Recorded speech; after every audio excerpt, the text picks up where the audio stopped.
Oi, pessoal, tudo bem? Está começando mais um Record em Tóquio, falando dos Jogos Olímpicos que poderiam ter acontecido, deveriam ter acontecido no ano passado, passaram para esse ano. Jogos Olímpicos de Tóquio, Record em Tóquio, desta segunda, dia 26 de julho. E olha, já vou chamar o André Avelar, nosso enviado especial do R7, que está na Terra Olímpica, está em Tóquio, e hoje também o nosso convidado especial é o Plínio Rocha, né? Jornalista que já participou da cobertura de 3 Olimpíadas, também está com a gente. Avelar, tudo bem? Aí na Terra do Sol Nascente, aí na Terra Olímpica, Avelar? Tudo bom, Lucas? Tudo jóia, Plínio? Prazer falar com vocês, com os amigos, todo mundo que nos assiste, nos ouve. Foi um dia especial para o Brasil, um dia com uma medalha histórica, uma medalha de prata de Raíssa Leal, de apenas 13 anos. Sem dúvida, a gente vai falar muito daqui a pouquinho sobre a Raíssa, sobre essa medalha histórica. Deixa eu cumprimentar também o nosso convidado especial, então, o Plínio Rocha está aqui com a gente. Ele que sabe tudo sobre esportes olímpicos, né? Já fez a cobertura de 3 Olimpíadas, gosta muito de natação, inclusive a vida profissional dele é envolvida com a natação. Tudo bem, Plínio? Prazer ter você aqui com a gente. Fala, Lucas. Fala, André. Tudo bem com vocês? Eu que agradeço o convite. Muito legal estar com vocês para falar hoje desse dia histórico, como o André já falou, né? Uma medalha muito bacana aí. Algumas outras coisas legais também acontecendo para o Brasil, que nem o surf, outro esporte estreando aí, um esporte radical, vamos chamar assim, que também tem uma expectativa muito grande, por enquanto, sendo correspondido. Então vamos falar um pouquinho aí sobre isso que a gente ama tanto, né, Lucas? Que é Opa, Olimpíada. com certeza, vamos sim. Olimpíada de Tóquio tá bombando e realmente a gente vai falar muito sobre essa medalha histórica. O Avelar falou histórica pelo seguinte: primeiro, que o skate participa pela primeira vez, né, está presente pela primeira vez numa Olimpíada, e segundo, que a Raíssa Leal se tornou a atleta mais jovem a ganhar uma medalha para o Brasil. A medalha anterior de uma mais jovem tinha sido em 2008 em Pequim, a Rosângela Santos no revezamento 4% no atletismo. Ganhou com 17 anos, quer dizer, a Raíssa Leal bateu esse recorde aí, agora com 13 anos de idade, ela conquista uma medalha de prata para o Brasil, a segunda medalha do skate brasileiro, né? A gente teve o Kelvin ganhando a medalha de prata também, agora a Raíssa ganhando mais uma medalha de prata. Agora, André Avelar, a gente falava também da Pamela Rosa, falava da Letícia Buffoni, agora acho que todos os brasileiros, né, das 3, eu acho que estavam torcendo mais até pela Raíssa, né? Até por ela ser extrovertida, por ela ser descontraída, divertida. Ela é uma criança praticamente, uma pré-adolescente, e estava todo mundo torcendo por essa medalha da fadinha do skate, né, Avelar? Lucas, a fadinha do skate, a Raíssa, é encantadora. Fadinha porque ela viralizou na internet lá atrás, em 2015, quando ela era muito mais criança ainda. Ela tinha então 7 anos e vestida como uma fada dos filmes, fez manobras incomuns para 7 anos de idade, para uma criança. Esse vídeo chegou até o Tony Hawk, lenda do skate, e aí a carreira dela começa e dispensa apresentações até chegar nesse dia histórico, 13 anos. Sabe que nós falamos bastante, inclusive aqui no nosso Record em Tóquio, falamos bastante da possibilidade de um pódio 100% brasileiro. Sim, seria um tanto quanto improvável, seria um sonho, é verdade, mas era possível. Das 4 atletas mais bem ranqueadas, o Brasil tinha 3 delas e apenas a Raíssa Leal conquistou a medalha. Então, é evidente que é muito bom, é maravilhoso, é histórico, está para sempre nos livros da Olimpíada, mas posso dizer que eu senti pelo menos falta de mais uma brasileira no pódio, e por que não as duas, mais a Pamela e a Raíssa, a Pamela inclusive líder do ranking mundial, a Letícia, a Pamela e a Letícia quarto do ranking. Eu queria que elas tivessem passado a final e pelo menos mais uma delas no pódio. Acho que isso sim era bem possível. É verdade, com aquele gostinho de quero mais, né? Porque realmente não aconteceram outras medalhas. A Pamela Rosa, primeira colocada do ranking mundial, teve um problema no tornozelo, mostrou depois o tornozelo inchado, acabou terminando na 10ª colocação, não foi nem para a final. E a Letícia Buffoni, quarta colocada no ranking, que o Avelar está falando, acabou terminando na 9ª colocação, também não ficou entre as 8 primeiras que chegaram à final. E olha, Plínio, se a gente olhar o pódio, né, do skate street feminino, a gente vai ver uma japonesa né, medalhista de ouro, campeã olímpica de 13 anos, e a medalhista de bronze também uma japonesa de 16 anos. Então foi um pódio todo adolescente. Aí eu acho que as mais velhas sentiram a pressão, né, Plínio? Você tem essa impressão também de que as mais velhas não conseguiram a descontração que era necessária para não pensar tanto, né, na pressão da prova e por isso elas ficaram para trás? Ô Lucas, eu tenho muito essa percepção. Assisti a final inteira do skate nessa madrugada.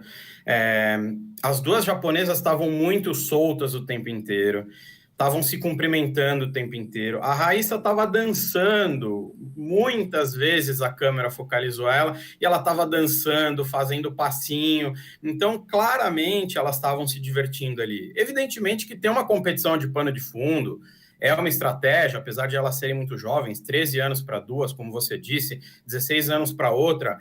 Então, você, claro que tem um pano de fundo de uma competição e a pressão que você está sentindo e você saber que você não pode errar.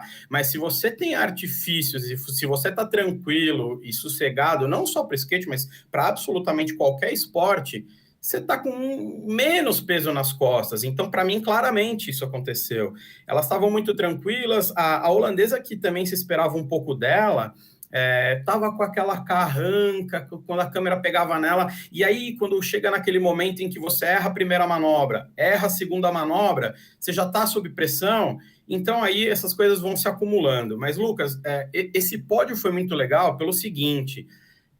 quando o skate foi incluído na Olimpíada de Tóquio, qual era o COI? Queria trazer um pouco mais o público jovem, né? Então, assim, a gente precisa renovar a audiência do esporte olímpico e a gente precisa trazer mais jovens interessados no esporte olímpico. Vamos colocar, então, um esporte que a molecada gosta.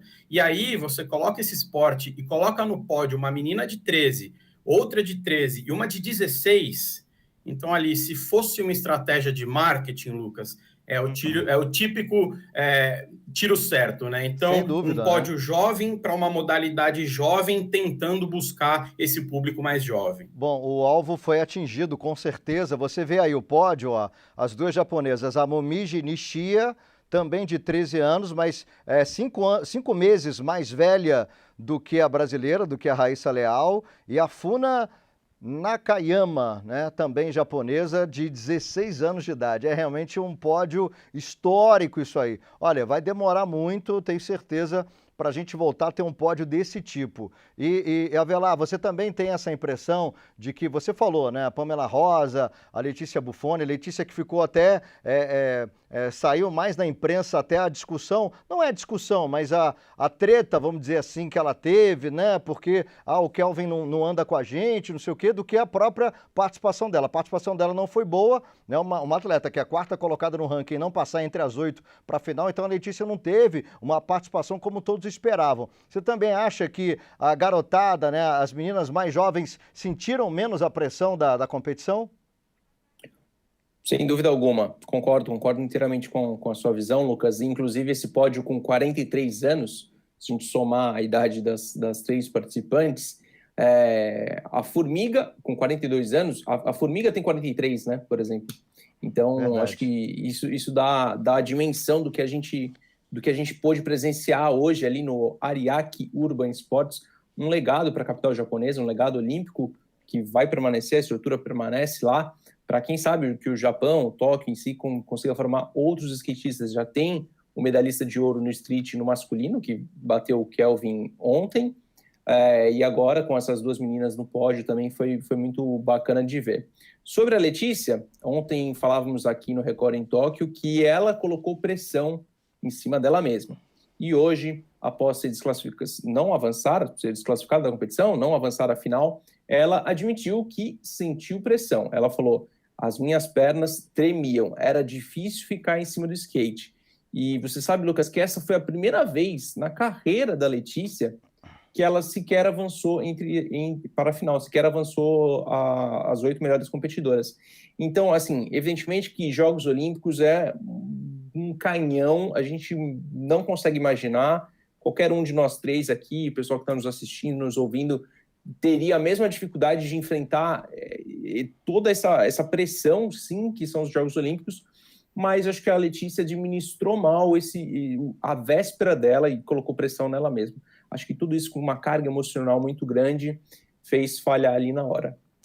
Não desmerecendo absolutamente a Letícia, viu, gente? A Letícia, quando a Raíssa era criança, ela se espelhava na Letícia. A Letícia foi a precursora e a Letícia é uma das melhores skatistas aí, se a gente colocar, de todos os tempos, né? Uma menina fera mesmo, dava show, sempre deu show. E, infelizmente, na Olimpíada, acho que ela sentiu aquela história, né? O skate nunca teve uma presença olímpica. Quando tem a presença olímpica, ela que já é mais velha, né? No esporte, ela sentiu e por isso a Letícia acabou não ficando no pódio junto com a Raíssa. Eu acho que se ela passasse para a final, teria grande chance de medalha sim, mas acabou não passando para a final. E teve a Pamela, né, Plínio? Eu queria que você falasse da Pamela também, com aquele tornozelo que ela mostrou a foto lá, tornozelo inchado daquele jeito, claro que faz diferença na hora de ela tentar uma vaga para a final.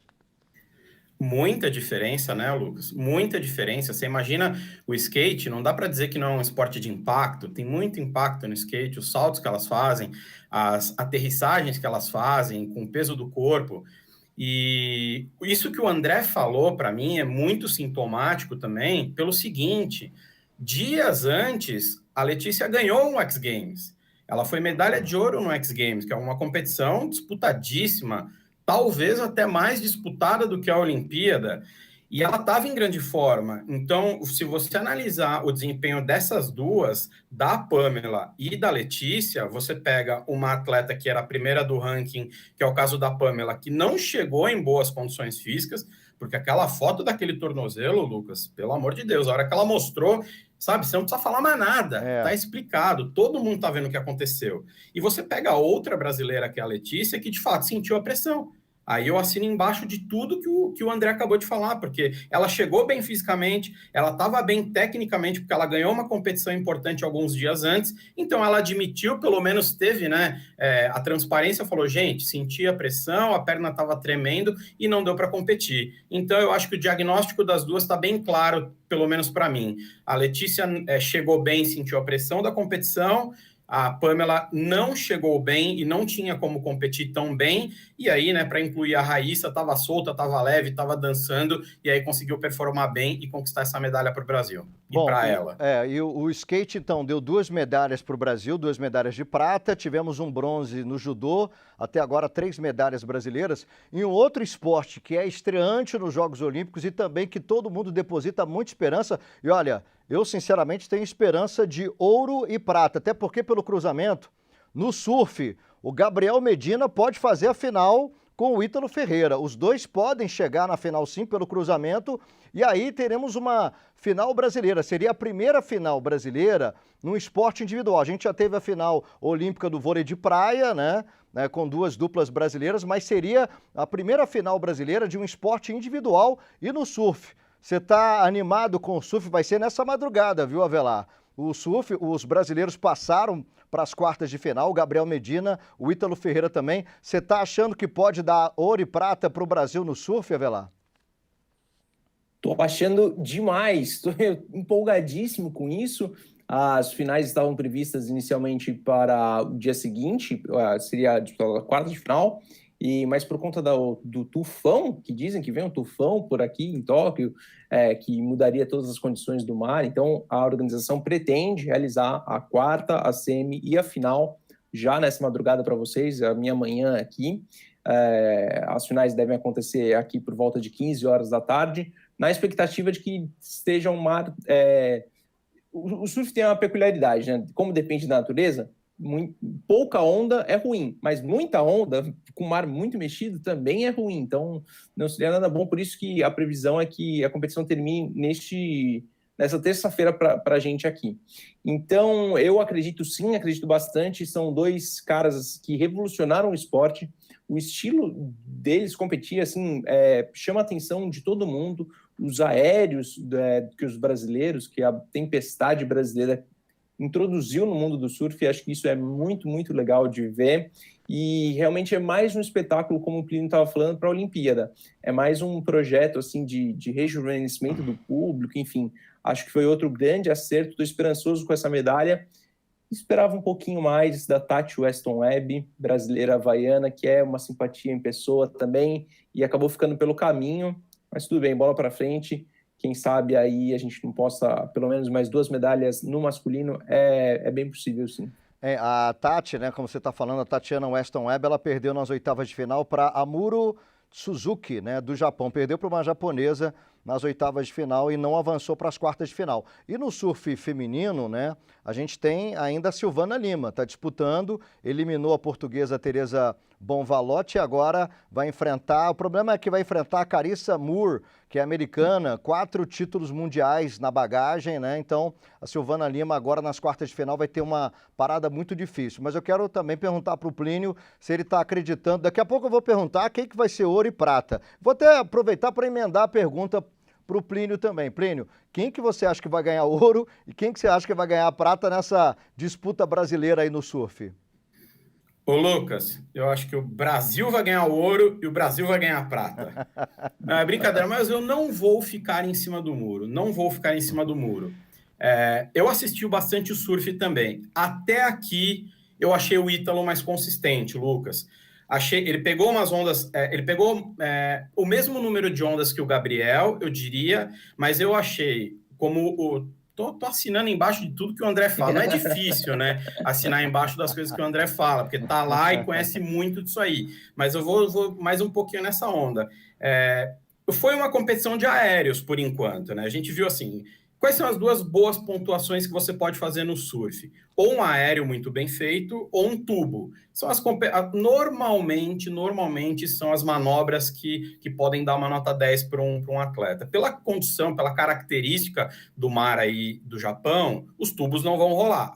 E não vai mudar para isso acontecer. Então está sendo um torneio de aéreos. E eu tô achando os do Ítalo mais altos, tô achando os do Ítalo mais velozes. Então... Se eu tivesse que falar hoje, eu acho que o Ítalo ele tá surfando um pouquinho melhor do que o Medina. Mas como é que você vai tirar, por outro lado, não vou dizer nem o favoritismo de um cara que é bicampeão mundial, tá liderando o ranking mundial, começou o circuito mundial de surf desse ano arrebentando com 5 finais, 2 títulos em 2 etapas. Então... é muito igual, assim, é tipo coisa de 50,9% e 49,1% para o outro, sei lá. O importante é que eu também acho que as coisas estão se encaminhando para o Brasil fazer uma final. O Medina teve uma batalha muito dura ontem, muito dura. Hoje, né, aqui na madrugada, a gente se perde um pouquinho nos ontens e hoje da vida, mas nessa madrugada, que foi contra o Julian Wilson, um cara com quem ele já disputou título mundial, por exemplo, e passou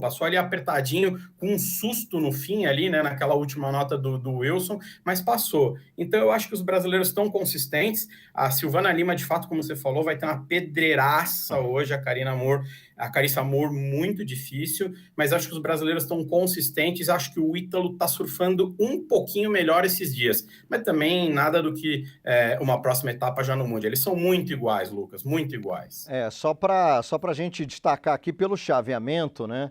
A gente vai ter o Gabriel Medina agora enfrentando o Michel Bourret, que é um taitiano que representa a França, e o Ítalo Ferreira nas quartas de final, pelo chaveamento, vai pegar o Hiroto Ohara, que é um japonês, atleta da casa, provavelmente conhece mais as ondas, né? Do que o Ítalo Ferreira, mas isso não quer dizer nada. Quer dizer, Ítalo Ferreira e Gabriel Medina. Você arriscaria, Velar, dizer quem vai ganhar o ouro e prata aí dessa disputa, que pode ser uma final brasileira? Eu posso revelar a minha torcida. A minha torcida é para o Ítalo. Eu acho que o Medina cansou um pouco a torcida brasileira, a mim pelo menos, com o episódio Yasmin Brunet, vem, não vem, pode, não pode vir para Tóquio, pode levar parente ou não pode. Essa parte toda me cansou um pouco. Nível de competição, a parte técnica dos dois é muito parecida. Talvez exatamente como o Plínio falou, um ligeiro favoritismo aí para o Ítalo, que tem um surf mais agressivo, mais impactante assim de ver, não que o Gabriel não tenha, porque também foi um cara que revolucionou o surf a partir de 2014, quando foi o primeiro título mundial, mas eu posso dizer da minha torcida vai ser para o Ítalo. E o nível da competição, a gente pode dizer que está altíssimo, né, nessa Olimpíada, no surf também. Até porque, por exemplo, o bicampeão mundial, o maior rival do Medina, né, o John Florence, o americano caiu nas oitavas de final, quer dizer, então, realmente, só do Medina e do Ítalo passarem para as quartas de final já significa que eles estão competindo bem no Japão, não é isso, Plínio? Perfeito, Lucas, perfeito. Essa queda do John Florence foi muito significativa mesmo.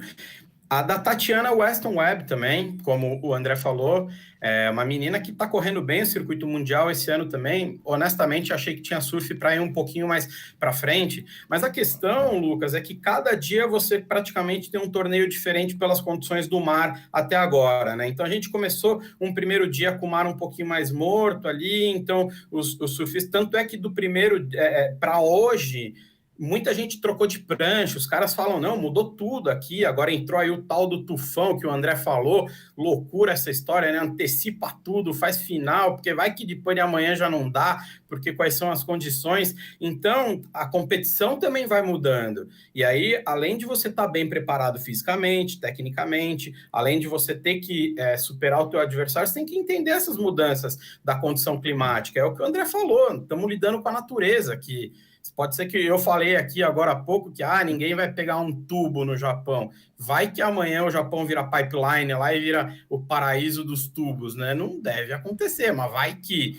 Então, sim, essa queda do John para mim foi muito significativa. Um cara que eu esperava que fosse dar trabalho até o fim ali, mas não encaixa bem uma bateria, são 30 minutos, o teu adversário é um pouquinho melhor e se acaba perdendo sim, Lucas. Acho que tua análise está corretíssima. Lucas, tá ventando muito hoje à noite aqui, viu? Depois daqueles 33 graus que a gente via à tarde, começou a ventar muito aqui no começo da noite, né? No fim da tarde, começo da noite. Eu não sei exatamente propriamente se isso é um sinal do tufão, do vento que vem do mar, mas o clima já é diferente, sim. O tufão tá vindo aí. Bom, vamos falar um pouquinho do futebol, né? Porque hoje tivemos uma entrevista da técnica da seleção brasileira, a Pia Sundhage, né, a sueca, e ela falando, inclusive, muita gente perguntou sobre a Bárbara, porque a Bárbara falhou no empate do Brasil contra a Holanda, né? E ela disse o seguinte, olha, eu não sou muito a favor de trocar goleira no meio de uma competição, não. Inclusive, ela falou que contra a Zâmbia, o Brasil amanhã enfrenta a Zâmbia, já o terceiro jogo do futebol feminino, o Brasil ganhou da China na estreia 5-0, depois o empate contra a Holanda, e amanhã pega o adversário mais fraco do grupo, né, que é a seleção de Zâmbia. Ela vai fazer alterações, provavelmente, inclusive para poupar algumas jogadoras para o restante do torneio, né? É um torneio tiro curto, então as jogadoras precisam ser poupadas, principalmente nessas partidas teoricamente mais tranquilas, mas ela disse, olha, a Bárbara está mantida no gol. O que você acha disso, hein, Avelar? Perfeita análise da Bia. Quando o técnico troca goleiro, ele, em geral, arruma dois problemas. Com o goleiro que vinha sendo titular e com o reserva que entra sem ritmo. Então, essa história de trocar goleiro no meio do campeonato, eu também sou super contra. Tem que ser assim, uma ocasião muito específica, realmente o atleta tem que perder a confiança, enfim, acho que não é o caso. A Bárbara já provou o seu valor com a camisa da seleção brasileira. A Letícia é uma boa goleira, reserva, sim, tem muito a evoluir ainda, mas acho que não é a hora dela, ainda mais para um torneio tão curto, de tiro tão curto como é o torneio olímpico do futebol. E aí, Plínio, o que você acha? Olha, eu concordo, Lucas. Eu acho que não tem que trocar, sabe? A Bárbara é uma goleira de 33 anos, medalhista olímpica, foi prata em Pequim, tem 3 medalhas em Jogos Pan-Americanos, 2 de ouro e uma de prata, se eu não me engano. Se você estivesse lidando com uma atleta inexperiente, que ali cometeu uma falha num jogo, numa Olimpíada, e aí você olha para ela no treino do dia seguinte e fala... E ela sentiu, hein? Ou você vai chamar num canto, ter aquela conversa de mãezona mesmo, ou você vai trocar. Mas não é o caso da Bárbara. A Bárbara tem carreira internacional, tem Olimpíadas na carreira, então é a atleta que sabe diferenciar o fato dela ter falhado num jogo com o fato de ela estar mal tecnicamente para disputar uma competição. Eu acho que é uma coisa de ter uma conversa com ela, tranquilizar mesmo, falar, olha, fica tranquila, você tem crédito, não vou mexer na posição e bola para frente, entendeu? Tem que botar ela para jogar mesmo. O próximo jogo é o típico jogo para levantar o moral de todo mundo ali. Vai pegar a Zâmbia, a Holanda meteu 10 na Zâmbia, 10-3 na Zâmbia, então é o jogo para jogar bem, para não tomar susto, para fazer saldo e para ganhar moral ali para avançar. Então acho que não tem que mexer também não, Lucas. E olha, enquanto tá rolando a live, tá rolando também o jogo do Brasil contra a Argentina no vôlei masculino. Olha, o Brasil perdeu os 2 primeiros sets para a Argentina, né? A Argentina abriu 2-0, o Brasil depois venceu o terceiro e quarto sets. E olha, o jogo está no quinto set, 4-4 do quinto set, Brasil e Argentina, jogo dificílimo para o vôlei masculino do Brasil. Deixa eu falar do basquete masculino aqui nos Jogos de Tóquio, né? Porque tivemos aí uma vitória da França contra os Estados Unidos, na estreia a seleção francesa ganhou dos Estados Unidos. E nessa madrugada tivemos a Eslovênia ganhando da Argentina 118-100. E olha, 48 pontos desse que a gente está vendo aí, o Luka Doncic, que é chamado de Luka Magic, né? Inclusive, joga no Dallas Mavericks, astro da NBA, e que fez 48 pontos. O recorde o maior número de pontos de um jogador numa mesma partida é do Monsanta, né? O Oscar, em Seul, 1988, ele conseguiu 55 pontos contra a Espanha. Mas o basquete, né, Avelar, tem o basquete que você tanto gosta, tem dado provas aí que vai ser emocionante até o fim, né? Embaralharam demais esse torneio do basquete olímpico, realmente muitas surpresas. São dois times muito qualificados, a França, que bateu os Estados Unidos, como você bem disse, e a Eslovênia, que bateu a Argentina, mas a Eslovênia está acredito, um degrau abaixo desses times que vão brigar pela medalha de ouro, tá? Depende muito do jogo do seu armador, o Luka Doncic, que é realmente um cracaço de bola, estava brigando para ser o melhor jogador da temporada da NBA com a camisa do Dallas Mavericks, mas acabou perdendo a disputa para o grego, o Antetokounmpo, que, na minha opinião, foi eleito merecidamente o MVP. Mas esse time da Eslovênia é muito baseado ainda em cima do jogo dele, tá? Então, de repente, um dia que ele não estiver tão bem, que a marcação adversária encaixar, pode complicar um pouquinho mais para a Eslovênia. Sobre a Argentina, eu esperava um pouquinho mais. Eu gosto muito, sou fãzaço da geração dourada da Argentina, medalha de ouro em Atenas 2004, acreditava que poderiam jogar um pouquinho mais.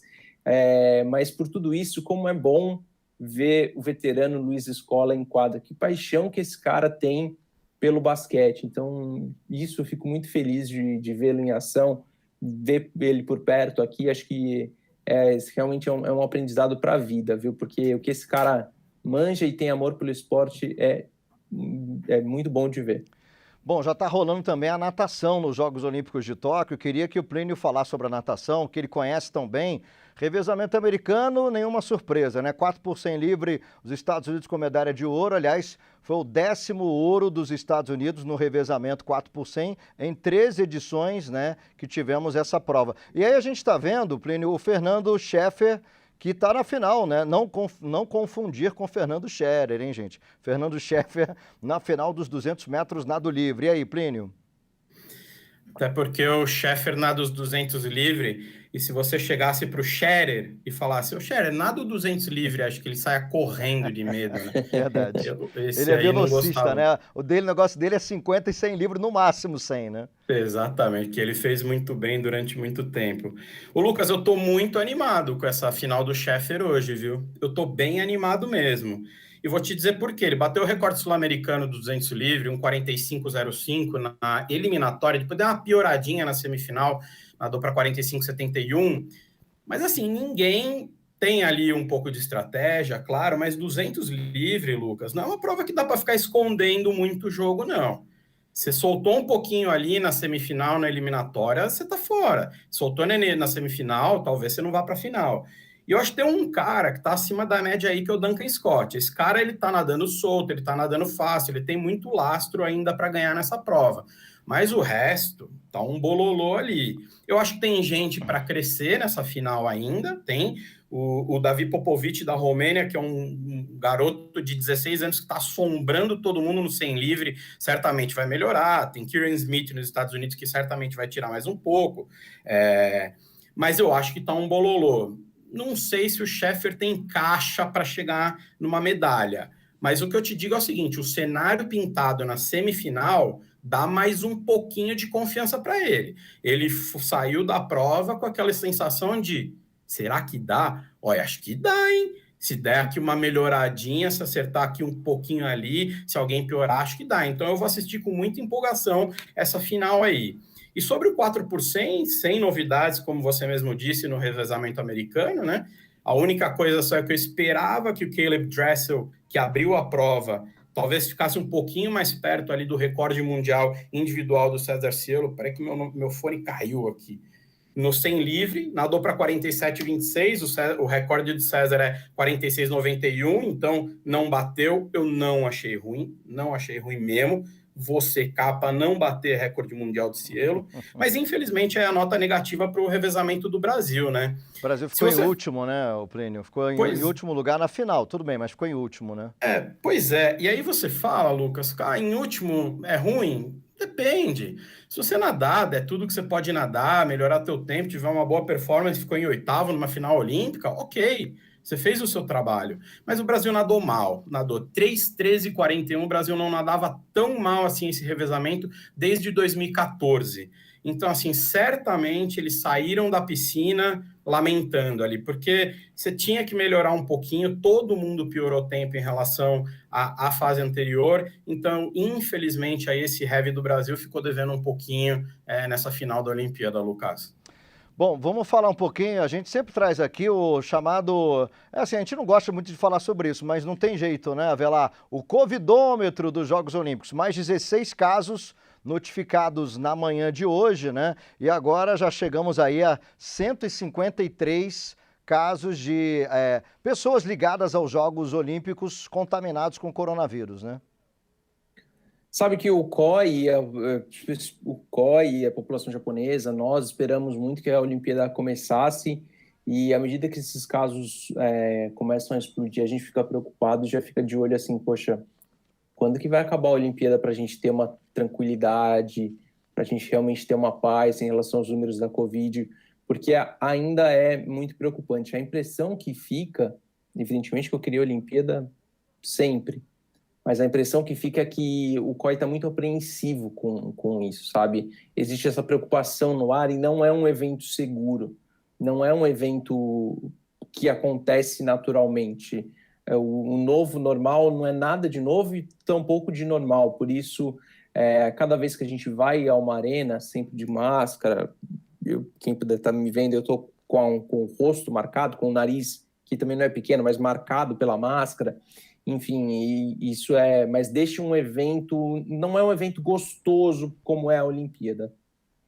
Dá a impressão que dá é que o Comitê Olímpico Internacional está torcendo para que a competição, né, passe logo, termine logo, para que o número, né, de casos não aumente tanto, para não causar uma apreensão mundial, né, porque seria uma apreensão mundial. Vamos dar uma olhada na programação, então, do Brasil, né? O Brasil que vai continuar disputando e essa semana vai ser uma semana intensa de Jogos Olímpicos de Tóquio. Vamos dar uma olhada, então, o que nós temos aí para essa madrugada, que vai ter o surf, né? Com Gabriel Medina, o Ítalo Ferreira e também a Silvana Lima, começando às 7 da noite pelo horário brasileiro, é sempre pelo horário brasileiro. Aí a gente tem 22 horas e 43 minutos a natação no masculino com a final do Fernando Scheffer, que a gente comentou aqui. 11 da noite, handebol feminino Brasil e Hungria. 11 da noite também o judô masculino, teremos a Kathleen Quadros e o Eduardo Santos.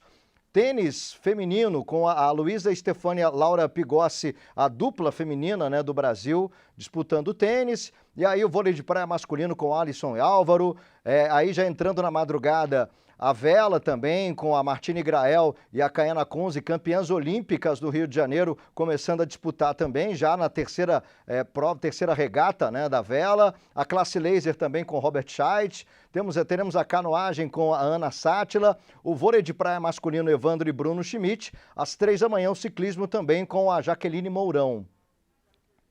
E a gente vai ter o Abner Teixeira no boxe masculino, 6h18, 7h30 da manhã, o tênis de mesa masculino. A gente vai ter o vôlei feminino, Brasil e República Dominicana. E o jogo que a gente falou será 8h30 da manhã, futebol feminino, Brasil enfrentando Zâmbia, né? Tá aí a programação toda para você aí do que vai acontecer nessa terça-feira olímpica e, claro, a gente vai voltar com o Record em Tóquio também trazendo todas as informações. Avelar, queria agradecer a sua presença mais uma vez, direto de Tóquio, e até amanhã, meu amigo. Até amanhã. Amanhã, se você for um pessimista, uma medalha. Se você for um otimista, 3 medalhas para o Brasil, contando que haverá final do surf. Obrigado, Lucas, foi um prazer. Valeu, Plínio, até mais. Legal. E Plínio, grande prazer ter você aqui com a gente e semana que vem tem mais, né? Na próxima segunda você vai estar com a gente de novo. É isso aí, Lucas. Obrigado pelo convite. Parabéns ao André aí pelo trabalho também em Tóquio. Segunda-feira estamos junto aí. Espero que o Brasil já tenha empilhado algumas medalhas até a próxima semana. Bom, e só atualizando, né, o vôlei masculino, Brasil e Argentina, nesse momento que a gente está encerrando aqui o Record em Tóquio, está no quinto set, com 11-9 para a Argentina no quinto set, lembrando que o quinto set vai até 15 pontos. Forte abraço para todo mundo e amanhã tem mais Record em Tóquio para você. Até lá!